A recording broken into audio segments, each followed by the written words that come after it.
ನಮಸ್ತೆ, ನಾನಿವತ್ತು ಹೀರೆಕಾಯಿ ಸಾಂಬಾರು ಮಾಡ್ತಾ ಇದ್ದೀನಿ. ಅದಕ್ಕೆ ಬೇಕಾಗಿರುವ ಸಾಮಗ್ರಿಗಳು: ಹೀರೆಕಾಯಿ, ಟೊಮೆಟೊ, ಕೊತ್ತಂಬರಿ ಸೊಪ್ಪು, ಕರಿಬೇವಿನ ಸೊಪ್ಪು, ಬೆಳ್ಳುಳ್ಳಿ, ಸಾಸಿವೆ, ಜೀರಿಗೆ, ಅರಿಶಿನ powder, sambar powder, chilli powder, ಉಪ್ಪು, ಎಣ್ಣೆ, ಕಟ್ ಮಾಡ್ಕೊಂಡಿರುವಂತಹ ಈರುಳ್ಳಿ. ಹೆಸರು ಬೇಳೆನ ನಾನು ಮುಂಚೆನೆ ತೊಳೆದು ಇಟ್ಕೊಂಡಿದ್ದೀನಿ. ನೀವು ಬೇಕಿದ್ರೆ ತೊಗರಿ ಬೇಳೆ ಕೂಡ ಹಾಕ್ಬೋದು, ಇಲ್ಲ ಎರಡು ಮಿಕ್ಸ್ ಮಾಡಿ ಕೂಡ ಹಾಕ್ಬೋದು, ಎರಡು ಕೂಡ ನಡೆಯುತ್ತೆ. ಸ್ವಲ್ಪ ಹಸಿ ಕೊಬ್ಬರಿ ತುರಿನ ಮಾಡಿ ಇಟ್ಕೊಂಡಿದ್ದೀನಿ, ಮೇಲೆ ಹಾಕ್ಲಿಕ್ಕೆ ಚೆನ್ನಾಗಿರುತ್ತೆ. ಮೊದಲಿಗೆ ನಾನು ಹೆಸರು ಬೇಳೆನ ಹಾಕೊಂಡ್ಬಿಡ್ತೀನಿ. ಇದಕ್ಕೆ ಸ್ವಲ್ಪ ಹೀರೆಕಾಯಿನೂ ಕೂಡ ಹಾಕೊಂಡ್ಬಿಡ್ತೀನಿ. ಟೊಮೆಟೊ ಹಾಕೊಂಡ್ಬಿಡಿ. ಸ್ವಲ್ಪ ಅರಿಶಿನ ಪೌಡರ್ ಕೂಡ ಹಾಕೋತೀನಿ. ನೀರು ಹಾಕೊಂಡ್ಬಿಡಿ. ಸಾಂಬಾರ್ ಪೌಡ್ರ್ ಮತ್ತು ಉಪ್ಪು ಇದರಲ್ಲಿ ನಾನು ಹಾಕೋದಿಲ್ಲ, ನಾನು ಮೇಲೇ ಹಾಕಿರ್ತೀನಿ. ನೀವು ಬೇಕಿದ್ರೆ ಕುಕ್ಕರಲ್ಲಿ ಹಾಕಿ ಸಿಟಿ ಮಾಡ್ಕೋಬೋದು, ಅದು ಕೂಡ ನಡೆಯುತ್ತೆ. ಈಗ ನಾನು 4 ಸಿಟಿ ಮಾಡ್ಕೋತೀನಿ. 3 ಸಿಟಿ ಮಾಡ್ಕೋಬಹುದು, ಹೆಸರು ಬೇಳೆ ಬೇಗ ಕುದ್ಬಿಡುತ್ತೆ. ನಾನು ಒಂದು 4 ಸಿಟಿ ಮಾಡ್ಕೊಂಡ್ರೆ ಚೆನ್ನಾಗಿರುತ್ತೆ ಅಂತ ಹೇಳಿ ನೋಡಿ. ಈಗ ನಾನು ಕುಕ್ಕರನ್ನು ಇಟ್ಕೊಂಡಿದ್ದೀನಿ. ಮೀಡಿಯಂ ಫ್ಲೇಮ್ ಇಟ್ಕೊಂಡು 4 ಸಿಟಿ ಮಾಡ್ಕೊಂಡ್ಬಿಡ್ತೀನಿ.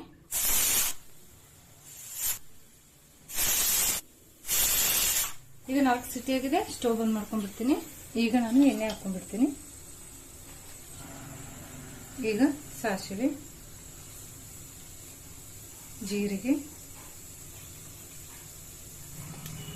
ಕರಿಬೇವಿನ ಸೊಪ್ಪು, ಈರುಳ್ಳಿನ ನೀವು ಕುಕ್ಕರಲ್ಲಿ ಕೂಡ ಹಾಕ್ಬೋದು, ಇಲ್ಲಾಂದ್ರೆ ಈ ರೀತಿ ಫ್ರೈ ಮಾಡ್ಕೊಳ್ಳಿ. ಸ್ವಲ್ಪ ಕ್ರಂಚಿ ಆಗಿರಲಿ ಅಂತ ನಾನು ಕುಕ್ಕರಲ್ಲಿ ಏನು ಹಾಕಿಲ್ಲ. ಕುಕ್ಕರಲ್ಲಿ ಹಾಕಿದ್ರೆ ತುಂಬ ಮೆತ್ತಗಾಗುತ್ತೆ ಈರುಳ್ಳಿ.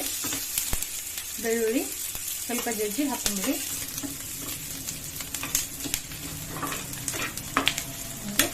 ಈಗ ಇದು ಫ್ರೈ ಆಗಿದೆ.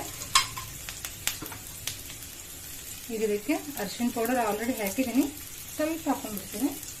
ಇದಕ್ಕೆ ನಾನು ಚಿಲ್ಲಿ ಪೌಡರ್ ಮೇಲೆ ಹಾಕ್ತೀನಿ. ಸ್ವಲ್ಪ ನನ್ನ ಮಗಳಿಗೆ ಕೂಡ ತಗೋಬೇಕು. ಈಗ ಸ್ಟವ್ ಬಂದ್ ಮಾಡ್ಕೊತೀನಿ.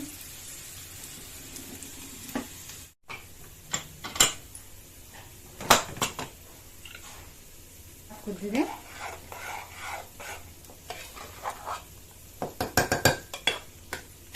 ಈಗ ಇದಕ್ಕೆ ಒಗ್ಗರಣೆ ಹಾಕೊಂಡಿರ್ತೀವಲ್ಲ, ಇದನ್ನ ಸೇರಿಸ್ಕೊಂಡ್ಬಿಡಿ. ಸ್ವಲ್ಪ ಗಟ್ಟಿ ಅನಿಸಿದ್ರೆ ನೀರು ಹಾಕೊಂಡ್ಬಿಡಿ. ನೋಡ್ಕೊಂಡು ನೀರು ಹಾಕೊಳ್ಳಿ. ಸಾಂಬಾರಿಗೆ ತುಂಬಾ ನೀರು ಆಗಬಾರ್ದು, ಸಾಂಬಾರು ಚೆನ್ನಾಗಿ ಅನಿಸೋದಿಲ್ಲ ಇದು ನೋಡಿ. ಈಗ ಕುದಿಲಿಕ್ಕೆ ಇಟ್ಕೊಂಡ್ಬಿಡೋಣ. ಅದಕ್ಕಷ್ಟು ಉಪ್ಪು ಹಾಕೊಂಡ್ಬಿಡ್ತೀನಿ. ನೀವು ಹುಳಿ ಜಾಸ್ತಿ ಬೇಕು ಅಂದ್ರೆ ಹುಣಸೆಹಣ್ಣು ಹಾಕೊಳ್ಳಿ. ನಾನು ಹುಣಸೆಹಣ್ಣು ಏನು ಹಾಕ್ತಾ ಇಲ್ಲ, ಟೊಮೆಟೊ ಆಲ್ರೆಡಿ ಹಾಕಿದ್ದೀನಿ. ಈಗ ಸಾಂಬಾರ್ ಪೌಡರ್ ಹಾಕಿ ಚೆನ್ನಾಗಿ ಮಿಕ್ಸ್ ಮಾಡ್ಕೊತೀನಿ.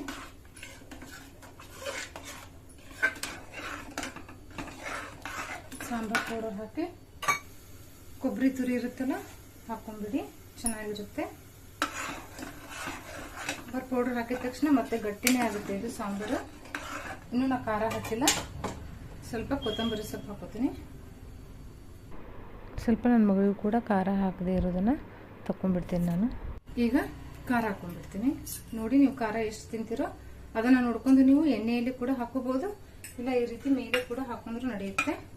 ನೋಡಿ, ಈಗ ಇದು ರೆಡಿ ಆಯ್ತು. ಸಾಂಬಾರ್ ಕುದ್ದಿದೆ. ಸ್ವಲ್ಪ ಖಾರ ಉಪ್ಪು ಹಾಕಿರೋದ್ರೆ ಒಂದು ಕುದಿ, ಈ ರೀತಿ ಕುದಿ ಬಂದ್ರೆ ಸಾಕು.